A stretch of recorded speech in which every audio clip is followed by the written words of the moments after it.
샬롬 할렐루야. 사도행전 19장 1절에서 7절이요. 아볼로가 고린도에 있을 때에 바울이 윗지방으로 다녀 에베소에 와서 어떤 제자를 만나 이르되 너희가 믿을 때에 성령을 받았느냐? 아니라 우리는 성령이 계심도 듣지 못하였노라. 바울이 이르되 그러면 너희가 무슨 세례를 받았느냐? 대답하되 요한의 세례니라. 바울이 이르되 요한이 회개의 세례를 베풀며 백성에게 말하되 그 뒤에 오시는 이를 믿으라 하였으니 이는 곧 예수라 하거늘 그들이 듣고 주 예수의 이름으로 세례를 받으니 바울이 그들에게 안수하매 성령이 그들에게 임하심으로 방언도 하고 애언도 하니 모두 12사람쯤 되니라. 아멘. 제목은 너희가 믿을 때에 성령을 받았느냐입니다. 오늘날 하나님을 믿는다고 하는 사람들 중에도 성령이 무엇이며 자신이 성령을 받았는지 안 받았는지조차 알지 못한 채 신앙생활하는 사람들이 있습니다. 하나님의 자녀라면 무엇보다 성령을 받아야 합니다. 그러면 어떻게 해야 성령을 받을 수 있을까요? 사도행전 19장 1절에서 7절에 보면 사도 바울을 통해 사람들이 성령을 받는 모습이 기록되어 있습니다. 사도 바울이 에베소 지방에서 어떤 제자들을 만나 너희가 믿을 때에 성령을 받았느냐라고 질문했을 때 제자들이 우리는 성령이 있음도 듣지 못하였노라 대답합니다. 이들은 세례 요한이 베푸는 회개의 세례는 받았지만 예수 그리스도를 마음에 믿어 성령을 선물로 받지 못했기 때문이지요. 그래서 사도 바울이 그들에게 예수 그리스도를 전하니 듣고 주 예수의 이름으로 세례를 받게 됩니다. 그러자 그들에게 성령이 임하여 방언도 하고 애언도 하는 것이었죠. 사도행전 2장 38에서 39절을 보면 너희가 회개하여 각각 예수 그리스도의 이름으로 세례를 받고 제사함을 받으라. 그리하면 성령을 선물로 받으리니 이 약속은 너희와 너희 자녀와 모든 먼 데 사람 곧 주 우리 하나님이 얼마든지 부르시는 자들에게 하신 것이라 했습니다. 곧 누구든지 자신의 죄인임을 고백하고 겸손한 마음으로 회개하며 예수가 구세주이심을 믿으면 죄사함을 얻어 성령을 선물로 받을 수 있습니다. 사도 바울이나 베드로가 사역하던 당시에는 유대인이 이방인과 교제하는 것이 금지되어 있었는데 하나님께서는 베드로를 이방인 고넬료의 집에 보내십니다. 고넬료는 이방인이었지만 선한 사람으로 하나님을 경외하였고 구제하기를 즐겨하였기에 하나님께서 베드로를 통해 구원받을 수 있도록 역사하셨던 것입니다. 그러자 고넬료를 비롯하여 하나님의 말씀 듣기를 사모하던 모든 사람들에게 성령이 임하였는데 이는 하나님께서 사람의 외모를 취하지 아니하시며 누구든지 하나님을 아버지로 믿고 경외하는 사람에게 성령을 주신다는 것을 알 수 있게 해 줍니다. 따라서 고린도전서 12장 13절에 우리가 유대인이나 헬라인이나 종이나 자유자나 다 한 성령으로 세례를 받아 한 몸이 되었고 또 다 한 성령을 마시게 하셨느니라 말씀하신 것처럼 또 한 성령을 마시게 하셨느니라. 마신다는 표현이 나와요. 또 한 성령을 마시게 하셨느니라 말씀하신 것처럼 누구든지 예수 그리스도를 영접하면 성령을 받을 수 있는 것입니다. 성령을 받았을 때 나타나는 증거가 있습니다. 첫째는 계명들을 지키려고 노력을 합니다. 두 번째는 하나님의 말씀에 즐겁게 순종하고 싶어집니다. 세 번째는 깨끗한 삶을 살고자 합니다. 네 번째는 신앙의 형제들이 깊이 사랑하기 시작합니다. 다섯 번째는 세상을 믿음으로 이기며 살아가게 됩니다. 여섯 번째는 구원의 확신이 생깁니다. 일곱 번째는 기도 응답에 대한 확신이 생깁니다. 여덟 번째는 하나님 제1주의로 살아가게 됩니다. 성령을 받았을 때 나타난 증거 살펴봅니다. 우리가 성령을 받으면 이를 통해 자신의 신앙 상태를 분별하고 성령 받은 하나님의 자녀임을 확신하는 계기가 될 수가 있습니다. 그러면은 성령을 받았을 때 나타나는 증거들로는 과연 어떤 것들이 있을까요? 첫째, 계명을 지키려고 노력합니다. 성령을 받은 사람들은 죄사함을 주신 하나님의 사랑과 은혜에 감사하여 하나님을 사랑하게 됩니다. 또한 죽었던 영이 살아났으니 영이신 하나님과 교통을 이룰 수 있게 되어 하나님의 뜻을 깨우치게 되고 하나님의 계명들은 사랑의 하나님께서 하나님의 자녀들을 위하여 주신 것임을 알게 되지요. 그래서 물과 성령으로 거듭나기 이전에는 인간의 이성으로 하나님의 말씀을 읽고 들음으로 이해하기 힘들고 하나님의 뜻을 알 수 없었지만 성령을 받고 나면 성령의 감동함 가운데 듣고 보게 되니 하나님의 뜻을 깨우쳐 영적인 양식을 삼게 되는 것입니다. 요한일서 5장 3절을 보면 하나님을 사랑하는 것은 이것이니 우리가 그의 계명들을 지키는 것이라 말씀하셨으니 성령을 받은 하나님의 자녀들은 하나님의 계명들을 지키려고 노력하게 되는 것입니다.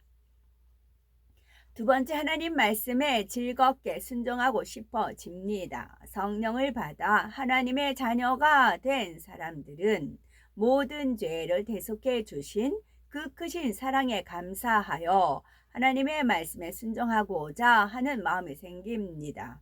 하나님의 사랑을 알면 알수록 하나님께 감사하게 되고 중심에서 감사하는 만큼 하나님의 말씀에 즐겁게 순종하게 됩니다. 하나님께서는 우리가 죄인 되었을 때에 독생자 예수 그리스도를 아끼지 아니하시고 모든 사람을 위하여 십자가에 내어 주심으로 하나님의 사랑을 확증시켜 주셨습니다. 이러한 하나님의 사랑을 깨닫는다면 하나님을 사랑하고 그 말씀에 순종하게 되는 것이지요. 하나님께서는 이러한 순종을 기뻐 받으시고 하나님의 사랑을 입게 하시죠. 그런데 성령을 받았다 해도 믿음이 연약하여 순종하고자 하지만 결국 불순종하는 경우도 있죠. 이는 하나님을 알기 전에 만들어진 자신의 생각이나 자신의 이론이 남아 있어서 행함으로 순종하지 못하는 것이지요. 이러한 때에도 하나님께서는 순종하려는 마음만은 기뻐하십니다. 이런 사람은 불같이 기도함으로 자신의 생각이나 자신의 이론을 깨뜨려 나가며 영적인 성장과 더불어 순종할 수 있도록 힘써야 합니다.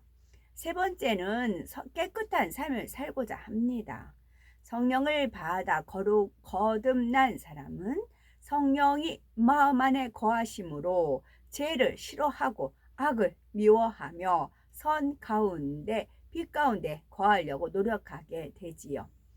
그래서 요한에서 5장 18절에 하나님께로서 난 자마다 범죄치 아니하는 줄을 우리가 아노라. 하나님께로서 나신 자가 저를 지키심에 악한 자가 저를 만지지도 못하느니라 말씀하신 대로 하나님께서는 죄가 없는 만큼 원수 마귀가 만지지 못하도록 지켜주십니다. 그러면 죄란 무엇일까요? 요한에서 3장 4절에 죄를 짓는 자마다 불법을 행하나니 죄는 불법이라 말씀하셨습니다. 나라에도 법이 있듯이 하나님의 나라에도 영계의 법이 있는데 바로 영원히 변함이 없는 하나님의 말씀 곧 진리입니다. 성경에 기록된 하나님의 말씀에 위배되게 행하며 이는 불법을 행하는 것이요 죄를 범하는 것이니 하나님께서는 지켜주실 수 없습니다. 이게 법이에요. 죄는 크게 육신의 일과 육체의 일로 구분할 수 있습니다. 육신의 일이란 시기, 질투, 미움, 음욕 등 아직 죄를 직접 행하지는 않았지만 행함으로 유발될 수 있는 속성들을 말하며 이러한 육신의 일을 행함으로 나타낼 때 바로 육체의 일이 됩니다. 중심을 보시는 하나님께서는 직접 행함으로 나타내는 육체의 일뿐 아니라 내 안에 잠재하고 있는 육신의 일도 모두 죄라고 하시며 악은 모든 모양이라도 버리라 말씀하십니다. 성령으로 거듭나기 전에는 성령의 주관을 받지 못하므로 육체의 소욕을 쫓아 죄의 열매, 악의 열매를 맺게 되지만 거듭난 사람들은 성령의 소욕을 쫓게 되므로 불법을 행할 때 성령의 탄식하는 소리를 듣고 깨달아 진리를 행하며 성결돼 깨끗한 삶을 살고자 노력하게 되는 것입니다. 네 번째는 신앙의 형제들을 깊이 사랑하기 시작합니다. 요한일서 4장 20절을 보면 누구든지 하나님을 사랑하노라 하고 그 형제를 미워하며 이는 거짓말하는 자니 보는 바 그 형제를 사랑치 아니하는 자가 보지 못하는 바 하나님을 사랑할 수가 없느니라 말씀했습니다.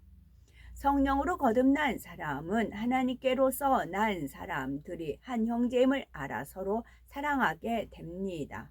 하나님을 사랑하기에 주님의 몸된 교회를 사랑하고 형제들을 사랑하며 섬기기를 힘쓰게 되는 것입니다. 다섯 번째는 세상을 믿음으로 이기며 살아가게 됩니다.